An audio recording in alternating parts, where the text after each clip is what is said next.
This is me, Karl Marx, leaning awkwardly against a rented electric scooter, phone pinging furiously in the drizzle-soaked twilight of Berlin.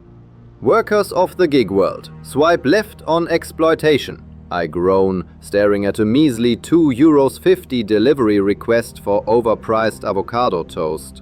Yet I accept. After all, even revolutionary philosophers need groceries. But as I speed toward yet another faceless address, a darker thought looms. Did we really dismantle factory chains just to rebuild them as algorithms? Stick around, because to understand today's hustle, we have to unpack how freedom turned into freelancing. They lure you in with promises. Work whenever you like. You're the boss. Ultimate flexibility. Ha! But flexibility isn't so flexible when the electric bill is due and 5 stars become your lifeline. In my day, capitalism whispered of voluntary contracts too. But the reality was always simpler. You're free to choose your hours, but not your conditions. Trust me, your autonomy ends exactly where the algorithm decides it does.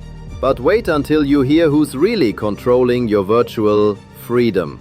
In industrial capitalism, workers were alienated from their labor, mere cogs disconnected from their products. Today's gig worker is doubly estranged, not just from products, but from human connection itself.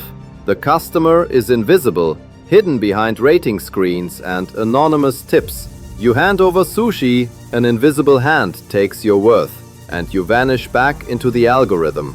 But who's behind this ghostly hand collecting all the profits from your late-night hustle? In the 1800s, I pointed out that whoever controlled the factory controlled society. Today, that power hides behind sleek apps and proprietary data. Platforms with no machinery, but immense power. Airbnb owns no hotels. Uber, no cars. Yet they command vast networks and rake in profits by the billions. You, my fellow gig worker, are now producing the most precious commodity, data. You write, they collect. You deliver, they cash in. But can you imagine a platform run by its workers, not Wall Street investors? Hold that thought. You know, capitalism's contradictions always find a way to erupt. And today's gig economy is no exception. Lawsuits, labor movements, new regulations. They're bubbling up everywhere. California's battle over employee status, Europe's regulatory crackdown. These aren't glitches. They're signs of friction in the gig capitalist machine.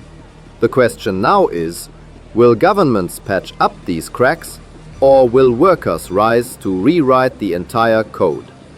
Before you answer, there's one last piece you must understand. Technology itself is not your enemy.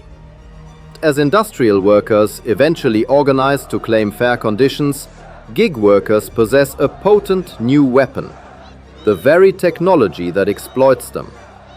Imagine harnessing the algorithm to serve the workers instead of shareholders. Platforms owned and run democratically by gig workers themselves, with profits cycling back into their pockets rather than offshore accounts. Impossible? Every revolution once seemed improbable, until it wasn't. So, dear gig worker comrades, remember this. Every swipe, every delivery, every rating is another twist in capitalism's age-old dance of exploitation, now remixed into digital beats. The question isn't if this hustle will end, but how. Are we merely delivering burgers? Or are we ready to deliver a revolution? After all, history never tips generously.